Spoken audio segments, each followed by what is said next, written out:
দেশনেত্রী বেগম খালেদা জিয়া, শহীদ রাষ্ট্রপতি জিয়া রহমান এমন দুইজন মানুষ ছিলেন জীবদ্দশায় সারা পৃথিবীর সর্বোচ্চ সম্মানে ভূষিত হয়েছেন এবং মৃত্যুর পরেও তিনি এমন জানাজা পেয়েছেন সারা পৃথিবীর মধ্যে অনন্য এবং সর্ববৃহৎ জানাজার পেয়েছেন উনি, ওনার নসিব হয়েছে। সেজন্য এদেশের সমস্ত মেয়েরা দেশনেত্রী বেগম খালেদা জিয়ার মতো হতে চায়, এটা আমাদের অহংকার। ইনশাআল্লাহ তুমি বক্তৃতা দিবে, দাও 1 মিনিট। হ্যাঁ তুমিও দাও। প্রিয় দেশবাসী, আসসালামু আলাইকুম। কে বলেছে খালেদা জিয়া নাই? খালেদা জিয়া আছে সারা বাংলায়। সবাই একসাথে বলুন, ভোট দিব কিসে?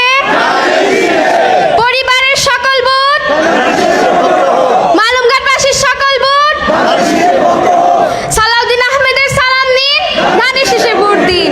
তারেক রহমানের সালাম নিন, বাংলাদেশ জিন্দাবাদ, বাংলাদেশ চিরজীবী হোক। আসসালামু আলাইকুম।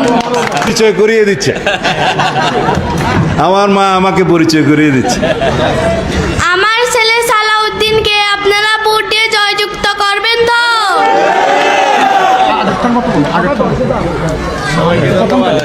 দেশনেত্রী বেগম খালেদা জিয়া সত্যি আমাকে সন্তানের মতো স্নেহ করতেন, আদর করতেন, ওনার পুত্রই মনে করতেন। এটা আমার জীবনের সবচেয়ে বড় পাওয়া।